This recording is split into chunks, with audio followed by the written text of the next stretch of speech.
A mining company sold 52 acres of dead green rock to a 63-year-old orchard farmer for $68,000. They called it Reclamation. They laughed when she signed. 4 years later, the same company's CEO sat at her kitchen table, sweating through a navy linen suit, and offered her $14.2 million to give it back. Evelyn Carter looked at the contract.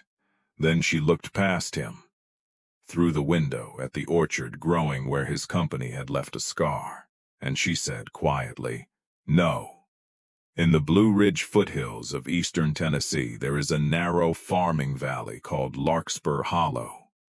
It is the kind of place where a family's name can stay tied to a fence line longer than any banknote, and where people still know which creek floods first, which slope catches frost, and which fields are lying to you. For most of her life, Evelyn Carter had grown apples on 82 acres of land her father left her. Not shiny supermarket apples, old mountain fruit, winesap, King David, Arkansas black. Small, stubborn apples with thick skins and a bite sharp enough to wake your mouth up. Her father had sold them to farm stands and cider mills for 40 years.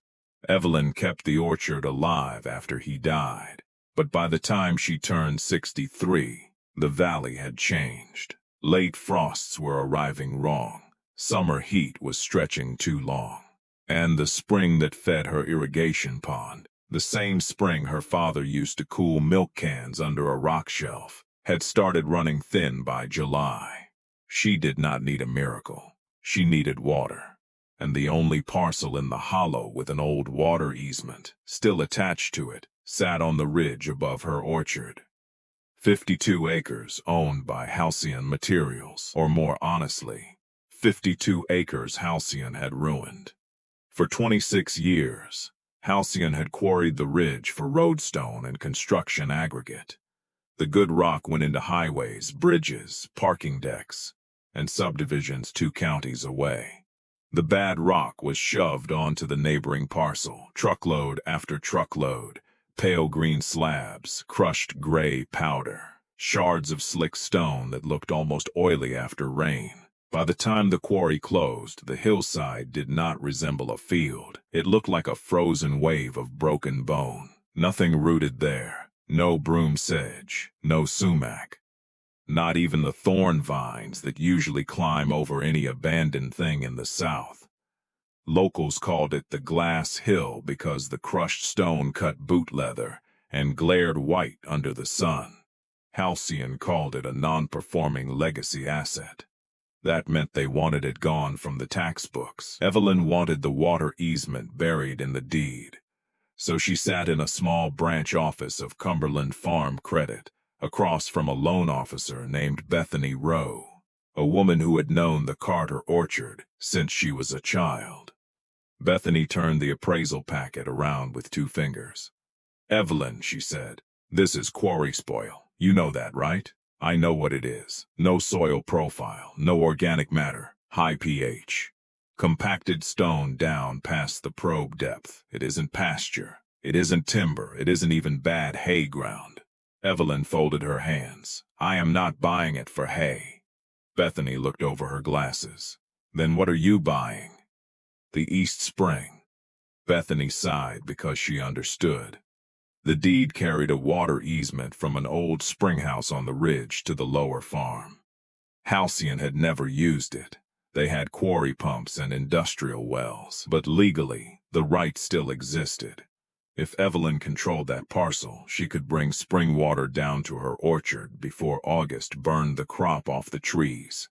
The loan was ugly, high interest, short-term, collateralized against almost everything Evelyn had left.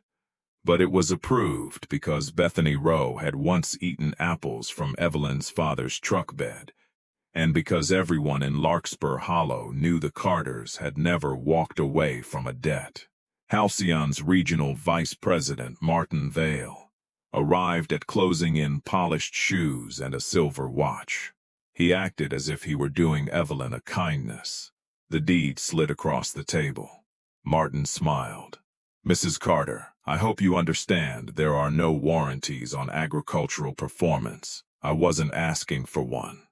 We are selling surface rights only. Halcyon retains any legitimate subsurface mineral interests. Evelyn read the line, then nodded. The lawyer beside her had already checked it. Martin clicked his pen. I just want it clear.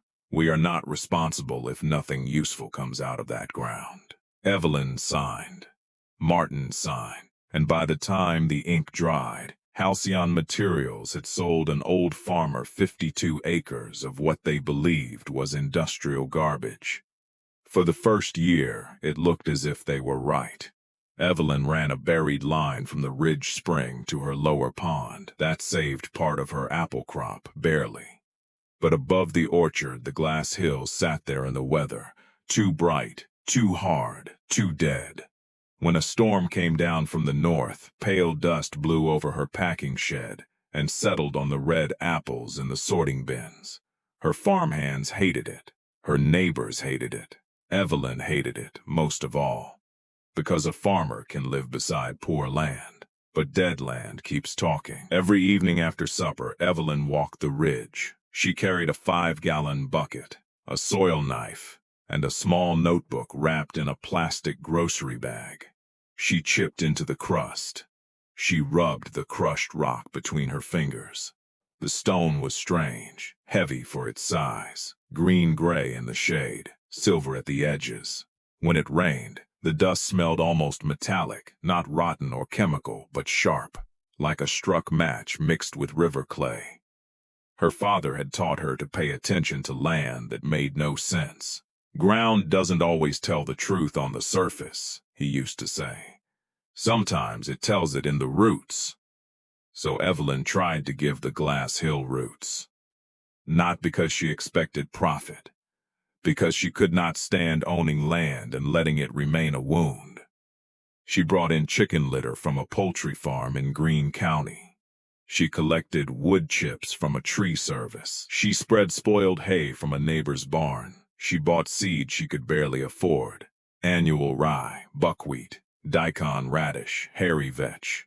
Plants farmers use when they want roots to do the work a plow cannot do. Then she hitched a 3-shank ripper to her old Massey Ferguson and drove straight onto the ridge. The first pass nearly threw her out of the seat. The shank screamed against the compacted spoil. Bolts snapped. Hydraulic lines shuddered. A ribbon of sparks jumped from the steel when the ripper caught a buried slab. Isaac Dorsey, her closest neighbor, watched from the fence line with his arms crossed. You are going to break that tractor in half. Evelyn shut the engine down and climbed off.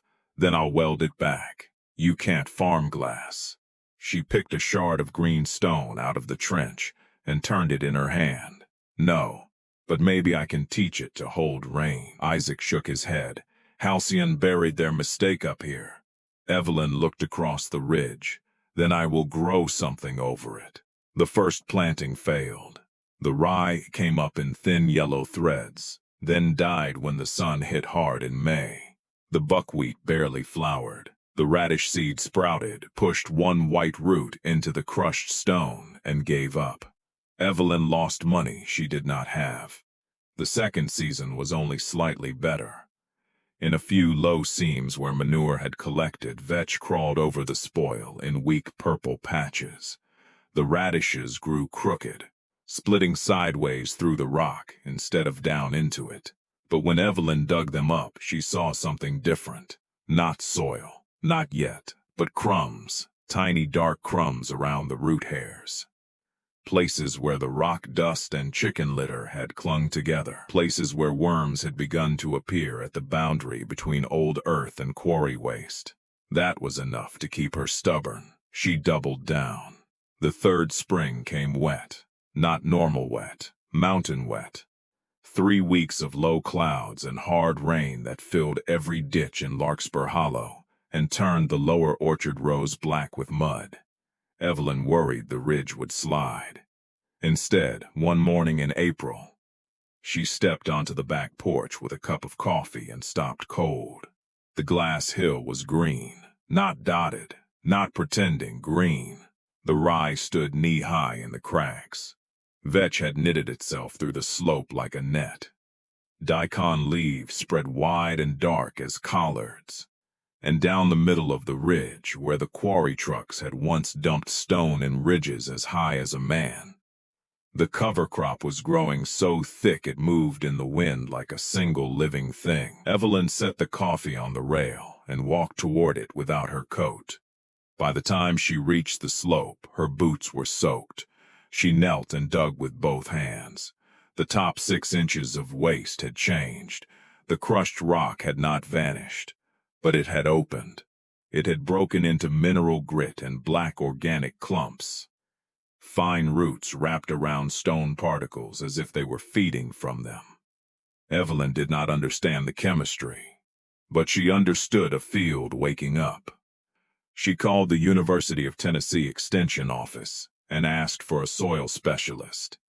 3 days later, Dr. Mara Singh arrived in an old pickup with 2 coolers, a handheld spectrometer, and the skeptical patience of a scientist who had been dragged to too many miracle farms. She took cores from 12 spots. She tested drainage. She measured pH. She scraped green stone dust into sample bags and labeled them with permanent marker. At first, she said very little. Then she ran a sample through the portable scanner in the bed of her truck. The machine chirped. Mara stared at the screen. She ran it again. "Evelyn," she said, "what did Halcyon actually quarry out of this ridge? Roadstone, aggregate, whatever would pass for highway base." Mara turned the scanner so Evelyn could see a column of numbers she did not know how to read. They were chasing the wrong rock. "What does that mean?"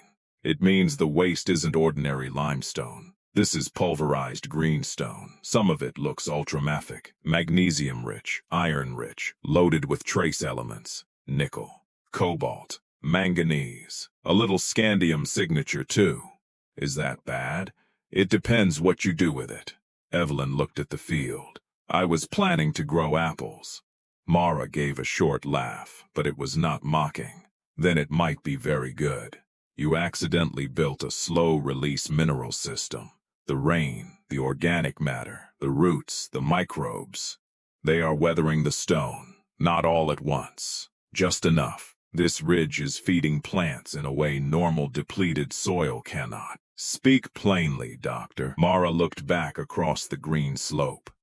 "Halcyon crushed a mountain into powder, threw away the powder, and you turned it into the most aggressive remineralization bed I have ever seen."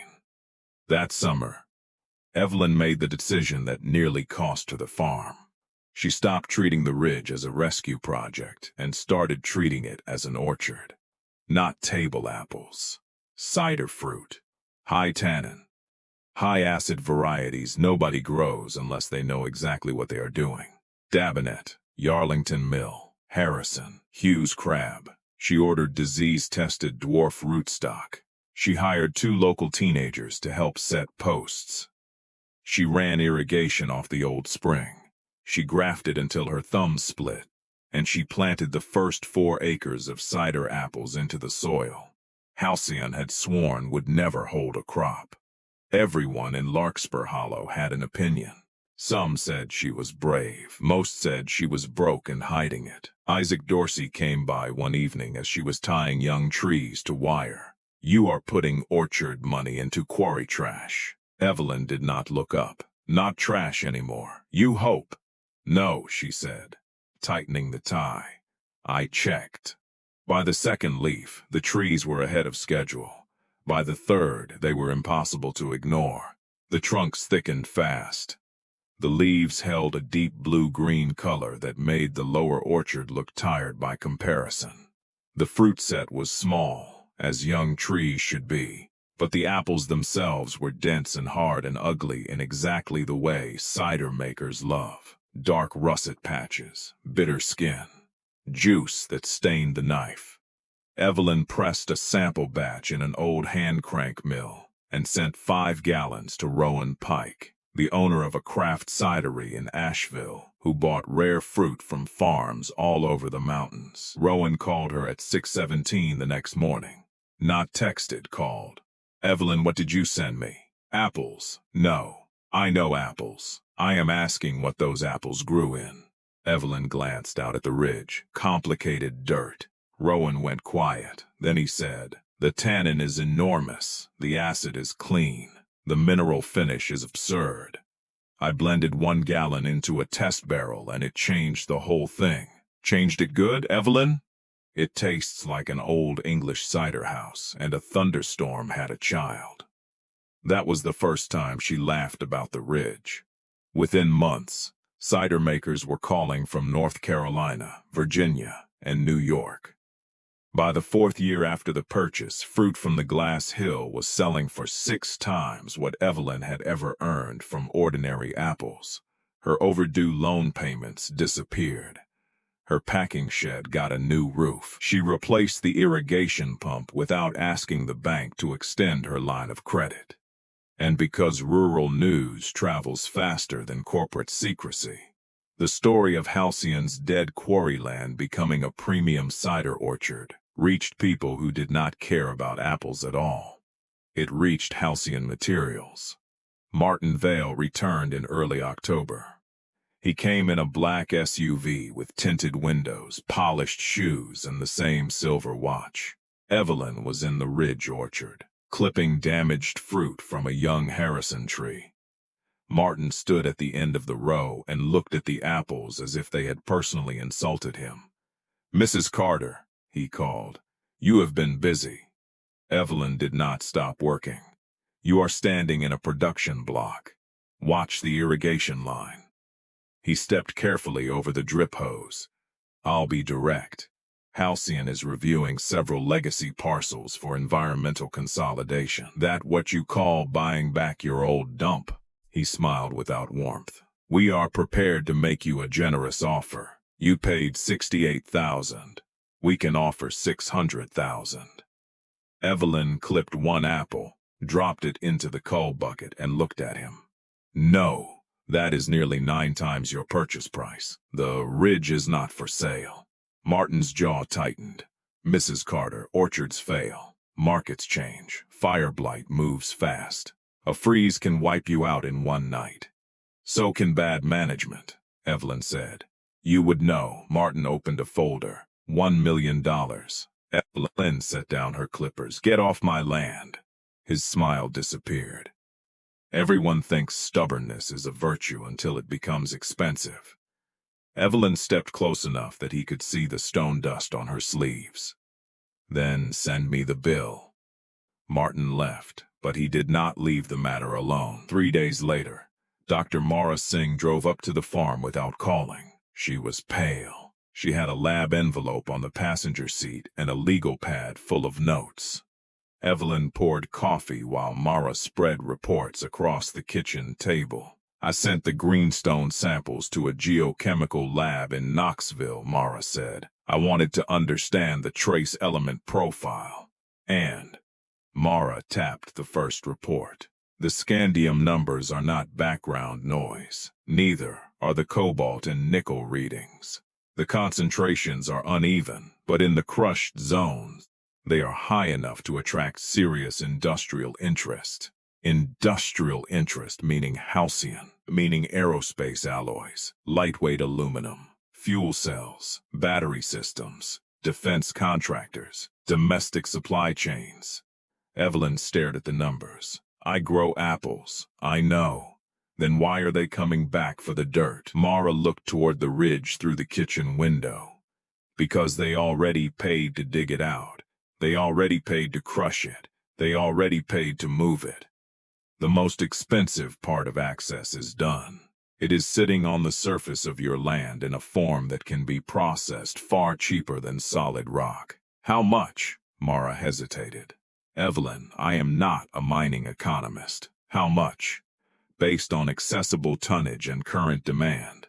If even part of that ridge grades out, Halcyon may be looking at more than $100 million in recoverable metals." Evelyn sat down slowly. $100 million, under apple trees, under cover crop roots, under the same stone that had cut her gloves and broken in her equipment and nearly bankrupted her. The glass hill had not become valuable when she planted it. It had been valuable when Halcyon threw it away. They just had not known what kind of value they were looking at. The pressure started the following week, not with threats, with paperwork. First, the county road department posted a weight restriction on the narrow bridge leading to Evelyn's packing shed. No commercial trucks over 6 tons until further inspection. That meant Rowan Pike's refrigerated fruit truck could not legally reach the farm. Then survey stakes appeared along the lower ditch. Orange ribbon tied to willow branches. White paint sprayed on fence posts. A county engineer Evelyn had never met claimed there were questions about the old spring easement and whether her irrigation line crossed public drainage. Then drones started buzzing the ridge orchard. Small black machines that hovered above the rows, dipping low enough to spook the migrant pruning crew and set Evelyn's farm dog barking until his voice went hoarse. Isaac Dorsey found her one evening at the fence. "You need to take their money," he said. Evelyn did not answer. "They will bury you. People like that do not need to win fast. They just need you to run out of breath." She looked at the ridge orchard. The leaves were starting to turn bronze. "They sold me land they thought was worthless. That does not mean they will let you keep it when they find out it isn't." Evelyn rubbed her thumb over a strand of barbed wire. "My father used to say a crow only complains after you plant corn."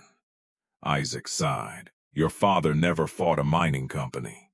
"No," Evelyn said. "He fought weather. Weather at least has the decency not to hire lawyers." So Evelyn hired one. His name was Lennox Keene. He worked out of Knoxville, wore boots with his suits, and had made a career out of reading the corners of land contracts nobody else bothered to read. He arrived at Evelyn's farm carrying 2 banker boxes and a thermos of black coffee. He spent 6 hours at her kitchen table with the deed, the sale packet, old quarry permits, county maps, easement records, and Halcyon's reclamation filings. When he finally leaned back, his expression was not reassuring. "Halcyon retained subsurface mineral rights," he said. Evelyn's stomach dropped. "So they can dig." "Not exactly. You lawyers enjoy saying that." Lennox pointed to the deed. "If the scandium, cobalt, and nickel are still part of the natural subsurface formation, Halcyon has an argument. A strong one. They could compensate you for crop damage and tear through the ridge." Evelyn gripped the edge of the table. But the material in your orchard is no longer subsurface." He pulled out a photocopy of a 2004 county filing. 20 years ago, Halcyon needed to close the ridge operation without triggering a full industrial waste cleanup review, so they filed the spoil pile as reclaimed agricultural fill. Not ore, not mining waste, not hazardous residual. Agricultural fill. Evelyn blinked. They called it dirt. Legally, yes. To avoid cleanup. To avoid cleanup, taxes, monitoring, and a bond they did not want to pay. Lennox tapped the paper. "Then they sold that surface material to you. They did not reserve it because they had already told the government it was not a mineral asset. They separated it from their own mineral rights with their own paperwork." Evelyn looked out at the ridge. "So, the metal is mine. The soil is yours," Lennox said. "And the metal is part of the soil." For the first time in weeks, Evelyn breathed. Then Lennox raised a hand. "Do not relax too much. When a company realizes it lost $100 million to its own language, it does not accept grammar as justice. It files motions." He was right. Halcyon filed a petition challenging Evelyn's water use. The petition claimed the spring diversion could destabilize abandoned quarry benches and threaten public drainage. It was nonsense, but it forced a temporary restriction. For 12 days in July, Evelyn could not irrigate the ridge orchard while the hearing was pending. The young cider trees suffered fast. Leaves curled. Fruit dropped early. Rowan Pike drove in from Asheville and walked the rows in silence, picking up fallen apples from the dust.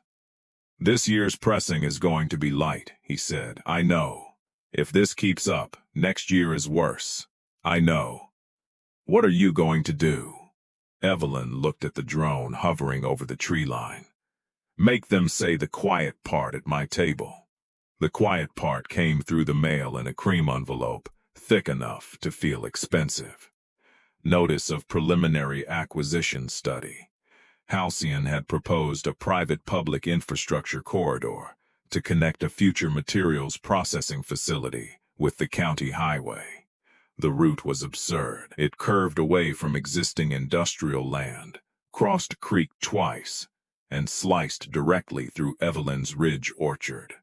If the county accepted the proposal, eminent domain would become possible. Halcyon would not have to buy the orchard at market value. They could call it public infrastructure and take the heart out of her farm with a check that would not even cover the trees. Lennox read the notice twice. Then he smiled. That bothered Evelyn more than if he had cursed. "Why are you smiling?" "Because this is how we get them. Looks to me like they got me." "No, they got greedy enough to make the purpose visible. We need the person with authority to put an offer on record. Not Martin, not a regional vice president, the CEO. Why would he come here?" Lennox closed the folder. "Because he thinks you are one frightened farmer away from folding." The convoy arrived in late August. 3 black SUVs rolled through dust past Evelyn's lower orchard and stopped beside the farmhouse.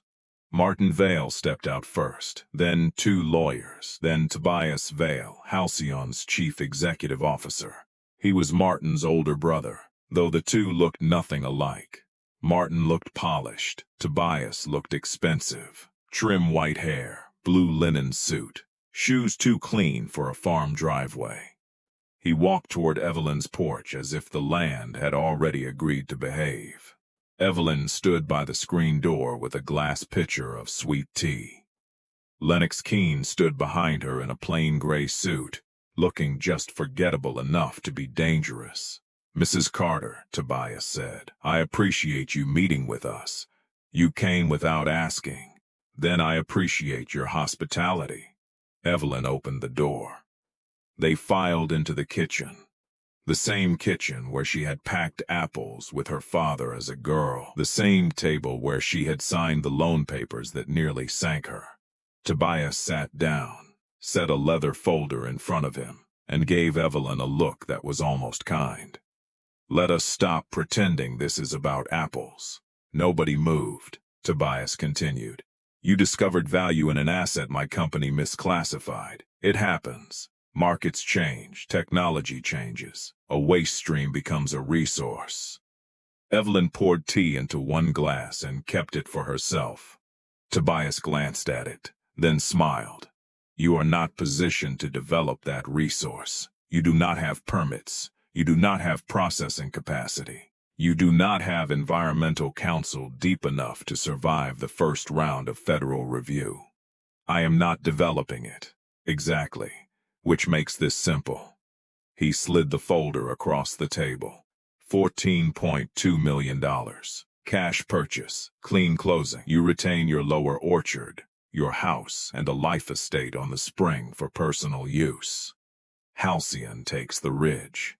Evelyn looked at the number. It was obscene. It was enough money to make every hard year look foolish. Enough to pay every debt. Enough to leave Larkspur Hollow and never worry about frost again. Tobias leaned forward. "If you decline, the infrastructure corridor proceeds. You will lose control anyway. And the compensation will be determined by appraisers who do not care how sentimental you are about young apple trees." Evelyn looked at Lennox. He gave nothing away. Tobias lowered his voice. "Do not confuse possession with power, Mrs. Carter." Evelyn pushed the folder back. "No." Martin made a small sound of disbelief. Tobias's face tightened. "You are making a generational mistake." "No," Evelyn said. Your company already made that. That was when Lennox placed a second folder on the table. Not leather, cardboard, heavy, stamped with old permit numbers and copied federal forms. Mr. Vale, Lennox said, before you threaten my client again, you should see what your Reclamation Department filed in 2004. One of Halcyon's lawyers reached for the folder. Lennox kept his hand on it. I would prefer Mr. Vale read the highlighted page himself. Tobias opened it. His eyes moved down the page once, then again. The color changed in his face. Lennox spoke gently. Halcyon certified the ridge spoil as reclaimed agricultural fill. You did that to avoid a bonded waste closure, a long-term monitoring plan, and full characterization of metal-bearing quarry residuals near a protected watershed. The kitchen went still. Lennox continued. Now your company wishes to argue that this same material is not agricultural fill, but a commercially valuable metal-bearing resource that you retained under subsurface mineral rights. Tobias closed the folder. That is a legal interpretation. It is a trap, Lennox said, but not ours. He pulled out another page. If you attempt to seize, mine, process, or reclassify that ridge, we will petition for federal review of the original closure. We will ask why Halcyon placed millions of tons of nickel and cobalt-bearing crushed rock above a spring-fed agricultural valley while calling it harmless fill. Martin's lips parted. Lennox did not look at him. We will ask why there was no proper leachate monitoring, no heavy metals disclosure to downstream landowners, no revised reclamation bond after the geochemistry changed, no notice to the county when your own modern testing discovered recoverable scandium signatures. Tobias's jaw worked once. Lennox leaned in. You may get the ridge, Mr. Vale, but the moment you touch it, every regulator you avoided 20 years ago gets invited back with better instruments. The fines, cleanup bonds, and shareholder exposure could exceed $300 million. And if any executive knowingly reclassified industrial material to dodge review, then this stops being a civil matter. For a full minute, the only sound in the kitchen was the old clock above Evelyn's sink. Tobias Vale looked at the $14.2 million contract, then at Evelyn, then at the window, where rows of young cider trees ran green across the ridge his company had once written off as waste. The truth settled on him slowly. He had not come to buy a farm. He had come to repossess a mistake, and the mistake was carrying his company's signature. Evelyn lifted her glass of tea. I told Martin the ridge was not for sale. Tobias stood. He did not take the contract. He did not shake hands. He did not look at his brother. The Halcyon lawyers gathered their papers with the quiet panic of men who had realized the room had a floor underneath it after all. A few minutes later, the SUVs rolled back down the driveway. Their dust drifted over the lower orchard, then settled. The next week, the water challenge disappeared. The infrastructure corridor study was withdrawn before the county hearing. The drones stopped. The bridge weight restriction was revised after an inspection that somehow took only one afternoon. Halcyon Materials never publicly admitted anything. Companies that large rarely confess. They simply become absent.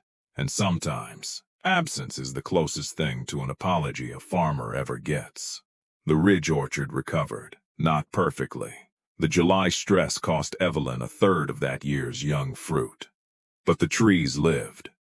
By the following autumn, the cider apples from the glass hill were producing enough tannin and acid to make cider makers argue over allocation months before harvest. Rowan Pike released a single-barrel cider made entirely from Evelyn's ridge fruit. He named it Green Scar. At the Appalachian Cider Guild tasting, judges described it as flinty, wild, structured, almost electric. One wrote that it tasted as if rainwater had passed through a mountain before becoming fruit. Bottles sold out in 2 days.